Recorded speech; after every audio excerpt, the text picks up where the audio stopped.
What's up, guys? It is October 7th, 6:45 in the morning currently. I just got finished with a 8-hour graveyard shift at work. Now I'm grabbing some breakfast. I'm just grabbing a burrito real quick from this place called Ronaldo's Mexican Food. I've been struggling trying to find like a quality burrito. Obviously, or not obviously, I don't know if you guys know, I moved here to Arizona like a year and a half ago from Albuquerque, New Mexico. So we have like a lot of good New Mexican food, like green chili, red chili, like really good burritos out there, like a different type of burrito.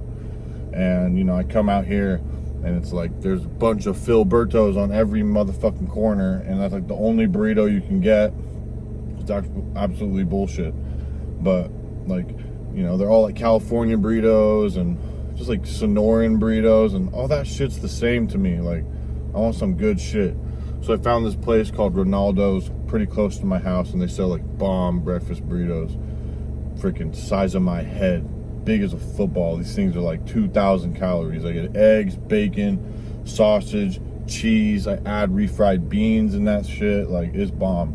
But yeah, I'm gonna go in, get this burrito. We got to work out later and probably eat a couple meals with you guys. And yeah, so a lot of exciting stuff to get to. Yeah, let's get to it. All right, yo, what's good, guys?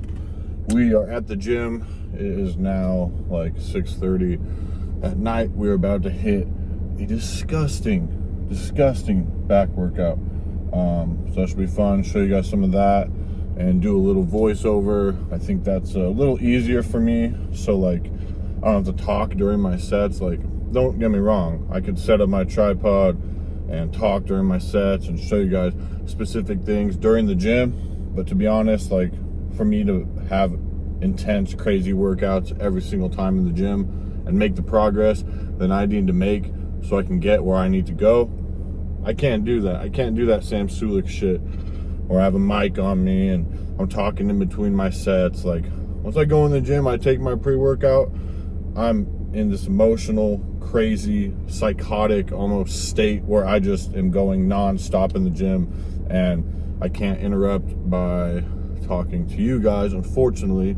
And I know you guys want me to get as big as I possibly can, and I want you guys to make the best and most quality gains possible. So in saying that, I'm gonna do voiceovers, film sets in the gym, and then just do a voiceover after. But for you guys, like, you know, just being on your phone in the gym, or like checking TikTok, or like checking random things, like that strays away from you making the gains you need to make in the gym. Like, you take a 5-minute, 10-minute break in the gym in between sets and you end up talking to someone and losing your pump and you get cold, like that for me ruins my workout. Granted, I can come back and still like bring that pump back, but it's good if you just never interrupt that intensity in your workout, because if you're going super hard, something messes with it, and then you have to get back into the mindset, get hot again, you lose your sweat. Like, it's just not how I do things. But so yeah, I'm gonna do a voiceover tonight for the back workout. Let's see what we got. I'm gonna take my pre-workout right now. Let's see where we at. Got my pre. We got 2 scoops of bucked up, so that's 300 milligrams of caffeine each. I got 1,000 milligrams of pink salt in here, and then I do 10 grams of creatine. So yeah, that's what's in the pre-workout. Get a little bit of this down. And what I do, because I put so much, like, you know, there's 2 scoops in here. I don't need 2 scoops, but what I like to do is chug half of it.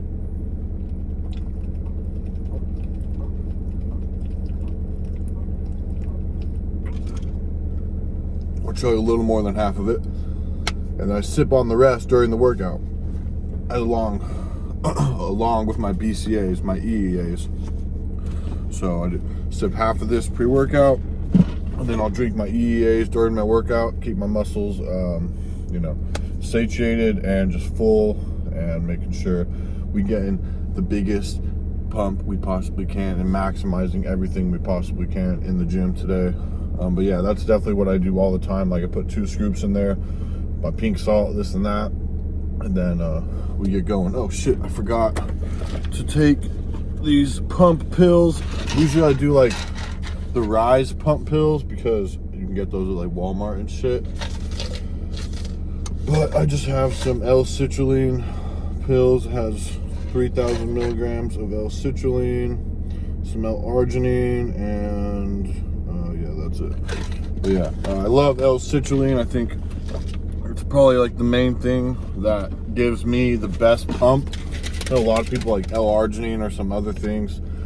I can do at the minimum 3,000 milligrams of L-citrulline. Does the trick for me. But to like be skin splitting, like can't move my arms, like I want to fucking cry, can't drive, like I need to take a 30-minute break before I drive home, like legit. I take 10,000 milligrams of citrulline and I'm so pumped out of my mind. Like every single muscle fiber is just pushed insanely. That's for 10,000. Oh, so we about to get this workout in. Took my pre-workout. I took my pump pills. Now I just need my other pre-workout. You know what I'm saying? A little bit of full 20. I'll see you guys in the gym. All right, yo, what's up, guys? So today I'm going to take you guys through my back workout. Something I always do is I warm up with some type of pull-ups. It doesn't matter if that's assisted or body weight. For me, I prefer doing assisted pull-ups just because I get so much more mind to muscle connection versus doing body weight pull-ups. And yeah, I can do body weight pull-ups, do sets of 10 to 15, easy. But I feel like I get so much more mind to muscle connection when I'm doing it assisted. I'm able to go slow on the way down and really isolate and focus on my lats. So that's what I always do. I usually do, 3 to 4 sets depending on how I'm feeling that day. I'll do like 15 reps, and then at the end of the sets I'll maybe do like a couple of 8 to 10 with closer to body weight, not completely, but yeah. I always switch up. I do like different grips. I like doing the wide grip for 2 sets and then switching and doing the inner grip just so I can really focus and pulling up on my lats. But yeah, so this is what we're going to start with. 3 sets, 3 to 4 sets, and do like 10 to 15 reps on this. All right, and the first thing we're going into today is going to be some lat pull downs, some wide grip lat pull downs. There is no better exercise for building some thick lats. This is the one. Honestly, when I first started training, probably for the first couple years, I did not know how to do this exercise. I did it for years and I never used my back. But once you get that mind and muscle connection down, you're really able to isolate. But we're going to do 3 to 4 sets. I like to start light, get some blood in there, do like 15 to 20 reps, keep them high when I start, and then I gradually raise the weight and I lower the reps as I go on. So at the end of it, I might be doing the whole stack for like 8 to 10 reps, and then at the last set, on my final set, I like to drop it and go down to like what I first started at. So on my, my top set, I'll do 8 to 10 reps, stack it, and then I'll drop it to like what I first started with for the first set and blast 30 and just pump as much blood as I can in there and force the growth. All right, next is some close grip seated rows here. To be honest, this is my least favorite back exercise. If you do this correctly, and same with any type of rows, I feel like bent over rows or T-bar rows or whatever kind of rows you're doing. If you're not walking out of the gym and your lower back isn't so pumped on the drive home that like you're in pain and agony, you just ain't hitting hard enough. Because every single time I do these, I don't know if I just have some crazy mind to muscle connection with it. I really focus on gripping that T-bar or the V-bar, it's a T-bar or the V-bar with my fingers, and really just letting it extend at the first part or the very first rep. I grip it with my fingers, I let it extend, and I just focus so much on engaging my back before I even pull that first rep. But yeah, we're gonna do the same thing, 3 to 4 sets, keep the reps high, and just grind them out. But a lot of people are like, oh, what's the best way to train this and that? I think you can build muscles a lot of ways, and I'll get into it. I think the best way to do it is Phil Heath status. And here we're going into some more rows, some wide grip rows on this machine. But I like to train like Phil Heath as I'm talking about, which I think a good indication of how Phil Heath trains is doing the proper weight, not too light, not too heavy where you're maxing out, but like 60 to 75% of your max, and doing that for the most amount of quality reps possible. And that is how you build freaky, round, just substantial muscle.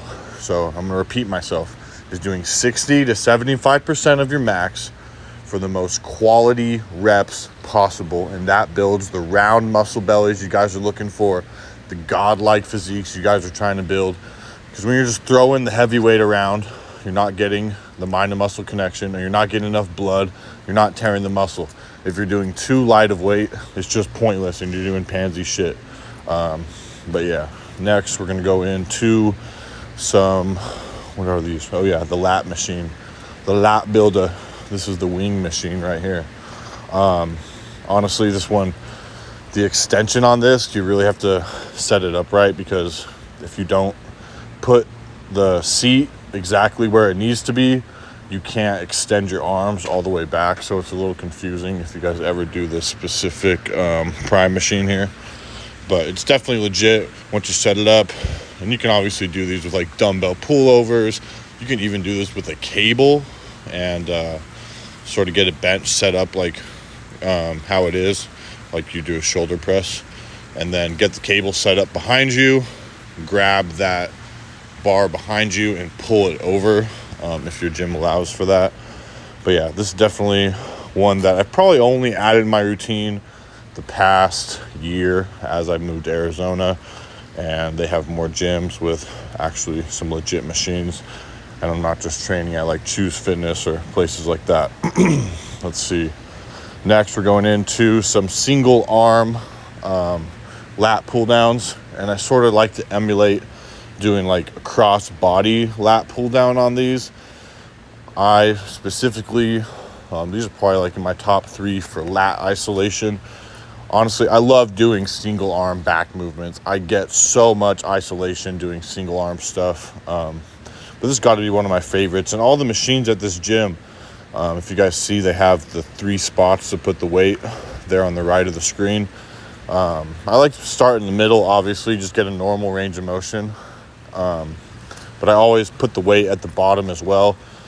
So when I do in my last sets and stuff like that, it's, you're getting a full weight, but then when you get to the bottom, it adds a little bit more weight and you have to squeeze a little bit more harder, but it definitely makes it, it's the next level of sort of testing your body and pushing the limits, and sort of just an extra level of failure I'm adding onto there. But this exercise is definitely legit.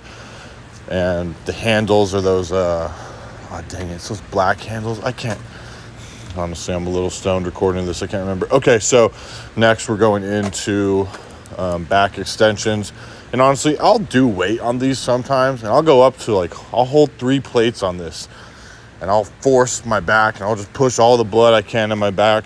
But if I had a good enough back day where I smashed it and I'm just pumped out of my mind, I don't need to use any weight on this. And this is the Christmas tree builder. For you guys see bodybuilders on stage, with a Christmas tree in their back, you see those Instagram reels, that's how you build it. Let's see. We're going into some curls now. And I'll be honest, I do my heavy sets of curls. I'll grab my 50s, 60s, 70s. I even go to 80s for straight curls, and I can do good form. But I just need 20, 25 pounds, and that's all I need. If I had a 25-pound dumbbell for the rest of my bodybuilding career, I guarantee you I could continually put on size on my arms, and all I need is 25 pounds. But that's the way Phil Heath trains. Go watch Phil Heath videos. He said, I'll curl a 35-pound dumbbell better than anybody. And you're like, what do you mean? Anyone can curl a 35-pound dumbbell and make it look good. But he's talking about mind to muscle connection. And, you seriously squeezing that grip, squeezing that dumbbell, getting a full extension of the arm is just everything. And that's what builds some freaky round arms like you're looking at right now. But yeah, feeling good. And it looks like here I'm just spamming them. So as you see, I did regular curls, like straight curls alternating. I went into hammer curls and then these side variation hammer curls, which I think are great for the brachialis. But we feeling it. I'm feeling good. And honestly, I'm sitting at like, I want to say, let's see, 255 this morning. Doing a little pose down for you guys. Hit a little side chest and a side try. But yeah, sitting at like 255. I'll go into my cycle and my off-season cycle and everything I do to stay healthy in the next video.